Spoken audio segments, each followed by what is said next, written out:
si nous coûtons la vie du Seigneur et sommes prêts à accepter le Seigneur, alors le Seigneur tablira différentes personnes. Certains seront tablis pour très extrêmement honorables, d'autres, un peu moins, d'autres encore moins. Et certains, madame, ne seront pas tablis par le Seigneur Christ, voire seront rejetés, abandonnés. Et cela, pour quelle raison? C'est parce que si une personne veut accepter le Seigneur Jésus, elle est alors sauve par le Seigneur Jésus. Mais si, après avoir été acceptée, elle se consacre entièrement au Seigneur, sans avoir ses propres maisons ou terres, en abandonnant complètement preux et aimeur, uniquement pour le Seigneur, uniquement pour bâtir le royaume du Seigneur, alors le Seigneur Jésus-Christ tablira cette personne comme honorable. Car lorsque nous lisons la parabole du semeur, ceux qui portent du fruit au centuple sont ceux qui ont vraiment consacré toute leur vie au Seigneur, en abandonnant complètement tout. Hier, l'Esprit du Seigneur a dit Eschber que si l'on ne marche pas selon la volonté du Seigneur, la vie spirituelle de certains steindra prématurément. Alors ce que le Seigneur entend par marcher selon la volonté du Seigneur, qu'est-ce que c'est? Il est dit ici que si le Seigneur Jésus établit quelqu'un comme l'une des 12 toiles. Prenons un exemple, si le frère Ashber parle franchement, et le frère Caleb est aussi.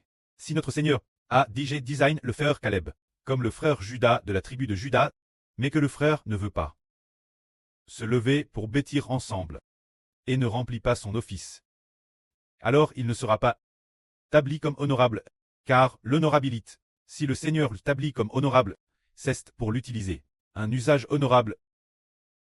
Mais si notre frère Caleb comprend, se repent, alors il devrait obtenir la miséricorde du Seigneur, car l'Esprit du Seigneur, l'Esprit du Précleste, a exprimé l'intention de corriger vraiment notre frère Caleb. Alors notre frère Caleb, qui coûte aussi la vie, doit bien réfléchir, si lui-même doit vraiment être établi comme le Judas de la tribu de Judas, alors il ne doit pas très orgueilleux, mais plus de 3000 fois reconnaissant, il n'a rien donné de lui-même. Et madame, ses divers frais de subsistance. C'est le Seigneur qui a donné l'argent au frère, en demandant au frère Ashber de le lui transmettre. Et quant au travail, il n'a pas non plus, vraiment, contribué pour l'État d'Israël. Apport grand-chose, rien du tout. Par exemple, les tours de garde ont été négliges depuis longtemps, si bien que le frère Ashber s'est mis en colère, et a fait en sorte qu'un frère digne le remplace, quand savoir si le Précleste rejettera ou non le frère Caleb. Que le frère Caleb y réfléchisse bien, car si le Précleste et le Seigneur l'établissent comme honorable, mais qu'il ne remplit pas sa mission, ce sera comme Jacob et sa Jacob tel le second fils. Mais en raison de son désir ardent, il est devenu le premier. C'est-à-dire que, si le Précleste nous établit dans la noblesse, nous ne pouvons pas lui désobéir, car l'âne dernier, l'Esprit de Dieu, a dit au frère Hébert, si nous aimons Dieu, nous lui obéissons. Et il est possible que le frère Caleb était pressant souvent pour entendre Hébert prêcher la vie. Le Précleste a dit plusieurs reprises, 3 fois DJ, au frère Hébert, si le frère Hébert obite au Seigneur Jésus. C'est le Seigneur lui-même qui l'a dit. Si le frère Hébert obite au Seigneur, le Seigneur lui soumettra toutes choses. Le frère Hébert, qu'est-ce que cela signifie? Est-ce parce que le frère Hébert est très puissant? Non. La puissance dépend de ce que le Seigneur donne, il en a autant qu'il en reçoit. Le Seigneur Jésus-Christ, quelle que soit la puissance qu'il donne Hébert, c'est celle qu'il aura. Mais le Seigneur a une condition. Lui obéir. Si Hébert obite, toutes choses lui seront soumises. Cela accomplit précisément la prophétie des psaumes qui dit « Tu la couronnes de gloire et d'honneur. Tu as mis toutes choses sous ses pieds. » Cela montre que c'est par l'obéissance que l'on est béni. C'est ce que nous voyons chez ses sur-honors. Par exemple, notre sur-Répa, établie comme reine, a-t-elle obéi? Nous voyons de l'obéissance en elle. Nous voyons aussi la sur Jaoan, bien qu'elle ait subi une grande pression lui disant de ne pas revenir. Au début, elle n'avait pas envisagé de rester long terme. Elle était seulement venue pour célébrer la Pentecôte avec les frères Essur, et pour aider les frères Essur dans le ministre du baptême.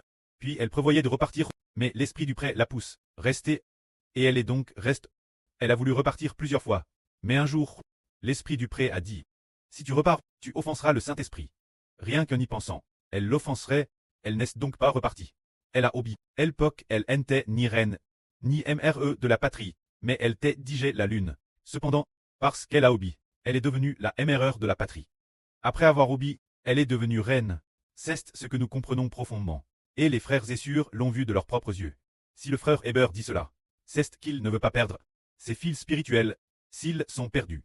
Le pré les remplacera par d'autres. Mais le frère Heber ne veut pas perdre ses frères avec qui il a des liens si profonds. Il espère que ceux qui marchent avec lui recevront tous la bénédiction, mais le pré-Clest a aussi dit clairement qu'une personne a été rejetée par le pré-Clest. Il a clairement prononcé un nom, mais Heber préfère ne pas le dire, ni en donner la raison. Parce que ne pas accepter le Seigneur, c'est vraiment très rejet. Se dire que le Seigneur est à la fois majestueux et miséricordieux. Miséricordieux envers ceux qui l'acceptent et lui obéissent. Majestueux envers ceux qui ne veulent pas l'accepter, qui refusent jusqu'à la mort d'accepter le Seigneur, seront absolument abandonnés dans ce monde. Les 2 tiers des gens sont abandonnés. Ces 2 tiers de personnes sont justement ceux qui ne veulent pas l'accepter. Si l'homme n'avait pas besoin du Seigneur Jésus pour très sauve, alors nous n'aurions pas besoin d'accepter le Seigneur, mais c'est seulement par le Seigneur Jésus qu'on peut très sauve.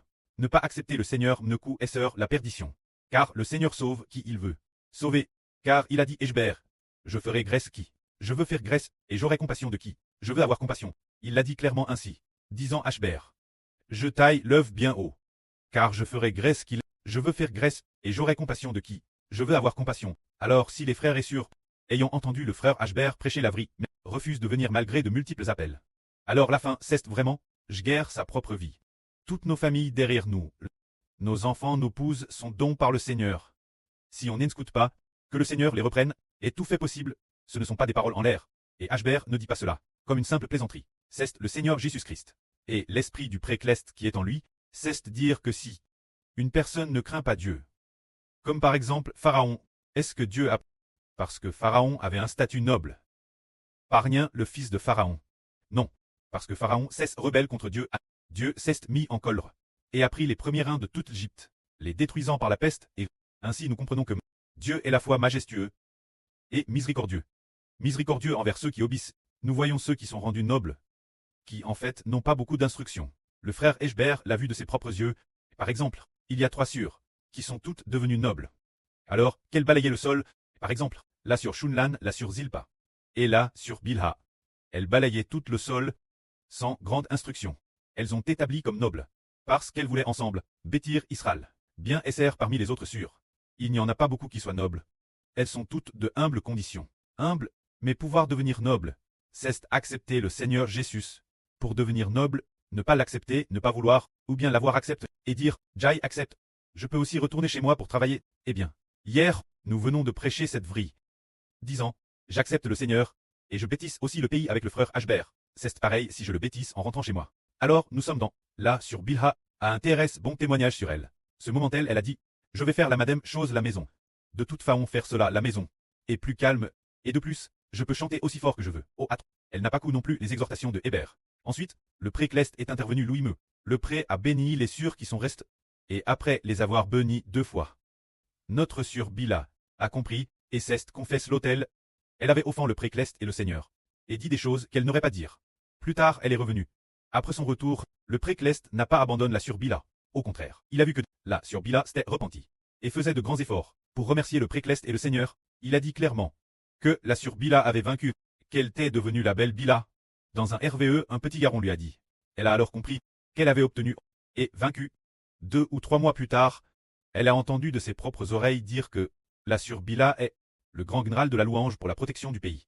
C'est grâce l'obéissance qu'elle a reçu cela. Si elle avait continué selon son ancienne attitude de rébellion et continue ne pas venir, il est possible que Bila ait été remplacée par quelqu'un d'autre. Mais le pré-Clest a eu pitié d'elle et lui a donné un cœur repentant. Alors pour nous qui avons entendu la vraie, le frère Heber par compassion et par amour parle terrestre directement, sans rien retenir. Il parle directement. Si on obéit, on est défi. Si on n'obéit pas, le Seigneur dit que celui qui ne marche pas selon la volonté du Seigneur, sa vie spirituelle, mourra prématurément. Cette vie spirituelle, qui meurt prématurément, fait de lui un mort. Ce mort devient alors une personne sans vie spirituelle. Un mort qui finira par très juge et prier. Mais si on marche selon la volonté du Seigneur, non seulement on est sauve, mais on devient extrêmement noble. Tout dépend de notre volonté d'obéir et de craindre. Aujourd'hui, en tant que près de la patrie, le frère Heber parle terrestre directement. Si quelqu'un agit bien ou mal, l'esprit du pré-Clest permet au frère Heber de l'exprimer Thérèse clairement. Nous disons que un frère a Thérèse bien agi. C'est le frère Issachar. Frère est sûr. Vous voyez, il ne sait madame pas taper l'ordinateur. Mais, il a une Thérèse bonne qualité. Qui plaît beaucoup au précleste. Il sert dans la joie. Il sait que, comme il ne sait pas taper, et ne sait pas trop comment faire d'autres chants, il va simplement adorer, et servir de toutes ses forces. C'est ainsi qu'il est venu.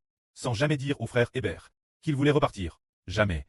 Restant toujours avec la sœur Ruth, pour faire le service, et aussi Jintan. Nous avons souvent des moments où nous ne pouvions rien organiser. Il a, quand madame fait de son mieux, finalement le prêtre et le seigneur, ainsi que le frère Hébert ont tous su que ce frère est certainement noble. C'est parce que nous servons Dieu avec joie. Tout l'heure nous avons entendu 3 frères louer. Leur chant est très beau. Mais si nous regardons le frère Issachar, l'année dernière, il ne chantait pas juste. Mais ce que nous venons d'entendre, c'était si juste. Quelle en est la raison? Parce qu'il sert Dieu de tout son cœur. Dieu permet aux gens, le précleste a dit, Jaiji donne la graisse de la louange. Vous tous, vous devez me louer. Le précleste donnera la graisse de la louange. Ceux qui veulent le servir.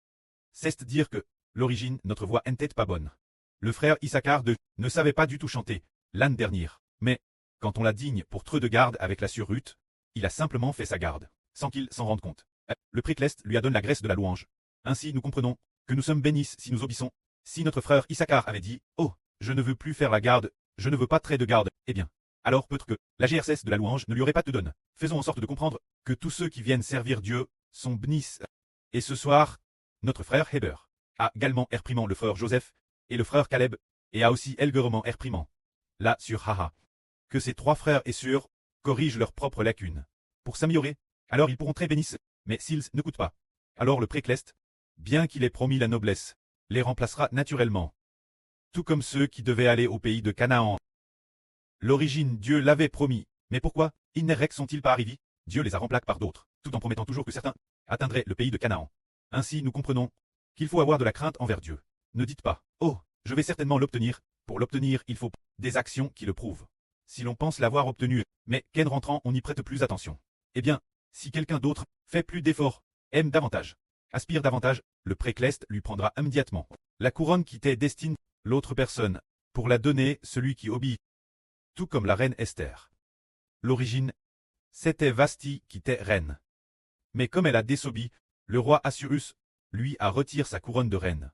Pour la donner, celle qui était obéissante. La reine Esther, sur le frère Hébert. Nous voyons aussi que l'origine, il semblait que ce soit Zimaï, qui doivent recevoir le ministre de la Nice rousse. Finalement, c'est là sur Répaka qu'il a obtenu, il a te dit dans un RVE que Zimaï n'obéissait pas. Répaka désirait ardemment l'obtenir, et finalement elle l'a obtenu. Et c'est, sous nos yeux de manière vivante, un exemple visible pour tous, l'obtention par l'obéissance. Quand là sur l'une, il y a madame une sur qui a changé son nom en Rachel, là sur Liu Guihua. Mais finalement, c'est là sur Zhao Wan qu'il a obtenu. Comment cela se fait-il? C'est parce que l'une est prête tout abandonner. Laissez tout derrière elle, pour poursuivre cela, alors que l'autre, bien qu'elle ait changé son nom en Rachel, ne peut pas abandonner, ne peut rien abandonner. Alors, qui le précleste va-t-il bénir? Nous le comprenons tous dans nos cœurs. Si nous offrons niereusement Dieu, nous recevrons certainement la bénédiction généreuse du précleste et du Seigneur. Ceux qui sont avares envers Dieu et le Seigneur seront avarement bénis. Le précleste ne bénit pas ceux qui ne veulent pas lui offrir. Alors, voulons-nous bâtir Israël ensemble? Voyez-vous, si l'on devient un frère des 12 toiles, on est un leader, on est en TTE pour bâtir Israël. Alors en matière d'amour, il faut aussi très comme le Seigneur Jésus-Christ. Pour ce qui est de bâtir Israël, prendre l'initiative de faire des efforts. Hello, il y a une brèche, il devrait faire tout son possible pour remercier le précleste. Ainsi le précleste dira, enfin il y a quelqu'un pour réparer la brèche. Alors cette personne qui répare la brèche, je l'elle caractériserai comme noble dans le royaume d'Israël. Ce moment-tel, nous serons très reconnaissants. La justice du précleste envers nous est une bénédiction de justice, une bénédiction d'équité, que la gloire soit auprès et au Seigneur. Amen.